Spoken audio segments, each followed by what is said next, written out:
April 16, 1992, Sarajevo, Bosnia and Herzegovina, a city once known for its rich cultural diversity, is now under siege. What was supposed to be a peaceful transition from Yugoslavia to an independent Bosnia quickly spiraled into one of the most brutal conflicts in modern European history.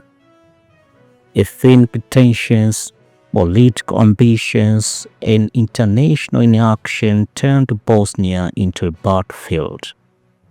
This is the story of the Bosnian War. To understand the Bosnian War, we must go back to the roots of Yugoslavia. For decades, this federation of 6 republics and 2 autonomous regions was held together by its leader, Josip Broz Tito. His death in 1980, however, left a power vacuum, exposing deep ethnic and political divisions. In the early 1990s, nationalist leaders like Slobodan Milosevic in Serbia and Franjo Tuđman in Croatia pushed for territorial expansion. As Slovenia and Croatia declared independence in 1991, the world watched as the Yugoslav People's Army clashed with Croatian forces. But Bosnia was different. Its ethnic makeup was a fragile balance of Bosniaks, Muslims, Serbs, Orthodox Christians, and Kurds, Catholics. On March 1, 1992, Bosnia and Herzegovina held a referendum for independence. The majority of Bosniaks and Croats voted in favor, but the Serb population boycotted it. Within weeks, Serbian forces backed by the Yugoslav army launched an assault to carve out Serbian-controlled territories.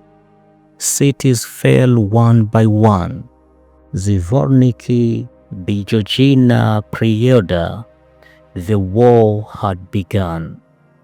Sarajevo, the capital, became the longest besieged city in modern history, 1,425 days of shelling, snipers, and starvation. More than 11,000 people, including children, would die as the city was bombarded by artillery from the surrounding hills. But the war was not just about military conquest. It was about identity, power, and survival. Civilians became targets in a brutal campaign of ethnic cleansing. Ethnic cleansing became a dark reality.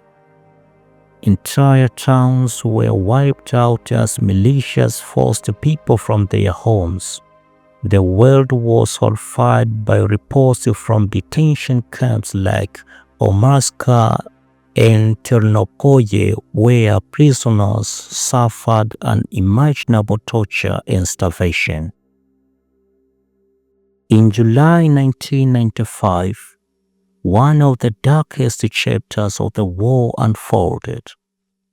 The town of Srebrenica, declared a UN safe zone, was overrun by Bosnian Serb forces led by General Ratko Mladic. Over 8,000 Bosniak men and boys were executed in what would later be ruled a genocide. Despite international warnings, peacekeepers failed to stop the massacre. The world had once again stood by as genocide unfolded on European soil. For years, the international community hesitated to act. The United Nations deployed peacekeepers but lacked the authority to prevent mass killing. In 1995, After the Srebrenica massacre, NATO launched airstrikes against Bosnian safe positions. The tide of the war shifted. By December 1995, the warring sides met in Dayton, Ohio, where a peace agreement was signed. Bosnia and Herzegovina would remain one country but divided into two entities. The Federation of Bosnia and Herzegovina on one hand, and the Republika Srpska on the other hand. The Bosnia War left over 100,000 dead and millions displaced. Entire communities were destroyed. Today, Bosnia still carries the scars of war, both physical and psychological. Many of those responsible for war crimes faced justice at the International Criminal Tribunal for the former Yugoslavia. But questions remain. Have the lessons of the Bosnian War been truly learned? More than 2 decades later, Bosnia remains divided, but hope endures. The memory of the war serves as a warning of what happens when nationalism, hatred, and political ambitions override humanity.